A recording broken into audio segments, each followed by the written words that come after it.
Hello, this is Leonard Lang, and I'm discussing the issue of Fresno and its intended ordinance and the effect that it's going to have on recycling centers in the city of Fresno. First of all, you need to know a little bit of the history. The reason that the zones are the way they are is because the environmentalists wanted it that way.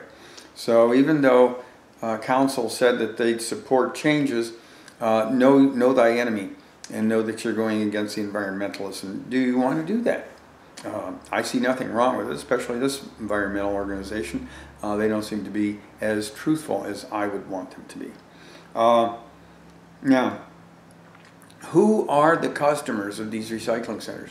Most of the people drive in. There are some local walk-ins, and certainly there's homeless. But the majority of the business is coming from people who are living in the area. Recycling is wheel and hub. It draws from the area around it. And yes, it'll draw the homeless from that area also. Now, they're going to be affected. They're going to be burdened. They may be even suffering some misery because they won't be able to do things that they've done in the past to get cash quickly, as easily and as quickly. And by the way, do you know the reason that these centers are where they are? Number one, so the soccer moms and the families could get to them quickly and easily. And some of those women don't like to drive into industrial areas. They don't like the big trucks. They don't like the traffic. They don't like the inside of an industrial yard. They don't want to bring the kids with them. Stuff like that. No offense against these guys. I've been in that business for a long time. I just know that's what I've heard from people over the years. Why don't you come to my place? Well, it's this way. Okay? Now, once these recycling centers are closed, all those circles that were shown to council of exempt zones especially, that's all going to change. Exemptions will be lost, and more stores, more retailers are going to be sucked into this area that has to have coverage. If they don't, they pay the $100 a day fine. So a lot more businesses are going to be affected by that, something that the Chamber of Commerce should have looked into before it took a position on this. Okay? Chamber has made positions that are not beneficial for business. All business, okay? Which I think is their job. All right. Now, if this law has been going for 30 years, it's no surprise, and now Fresno wants to change all the rules. It offers, go into a light industrial area, pay a conditional use permit application fee of $10,000. Even those inside stores at this time are subject to $10,000 just to apply. Doesn't mean they're going to get permitted. Okay, the city might find reasons not to permit, heaven forbid. But think about this as a balloon.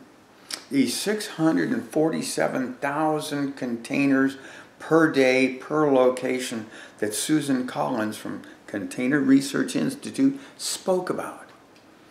All trying to push its way through small openings, okay? Through taking people out of their normal functions and putting them into another function. And then paying out this money and then having to store it in the back and then ultimately dispose of it because they can't get reimbursed for it, okay? Think about that, what you're doing to those stores, and especially I think it was like Grocers Outlet. They were there. There's a small family-run business. You must honor and protect those businesses, okay?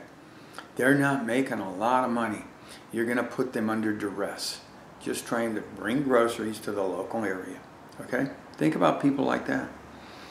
And remember, when you get into the retail side of this, and these people are now forced to take containers, some of these owner-operators are behind a counter, and they want to stay behind that counter for security.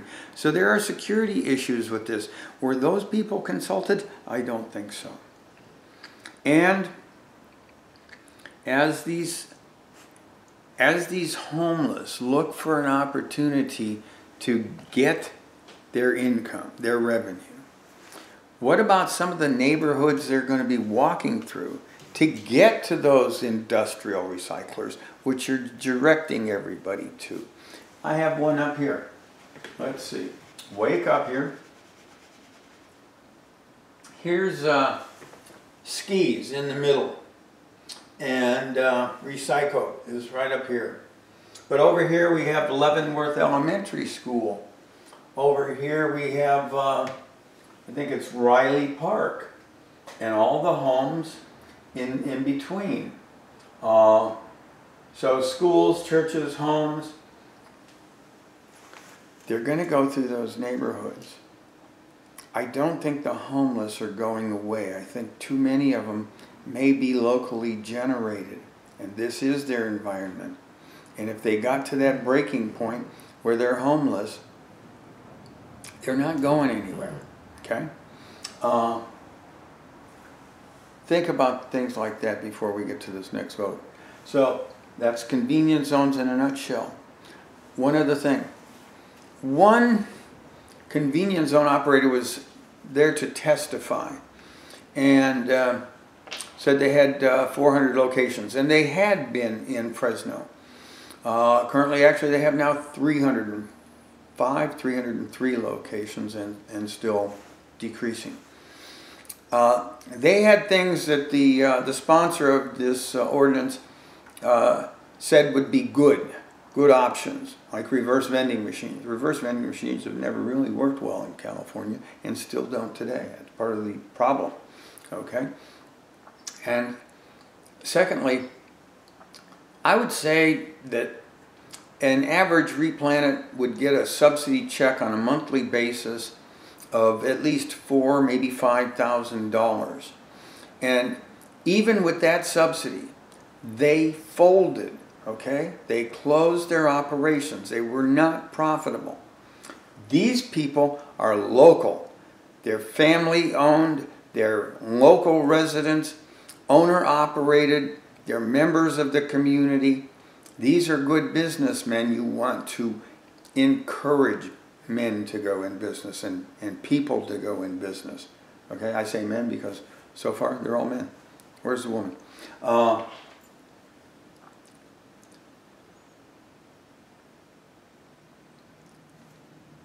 You can't compare having an outside corporation come in to provide a service versus having people doing it locally in the community, people you know. And you understand that you need people like that. And we need people in this business.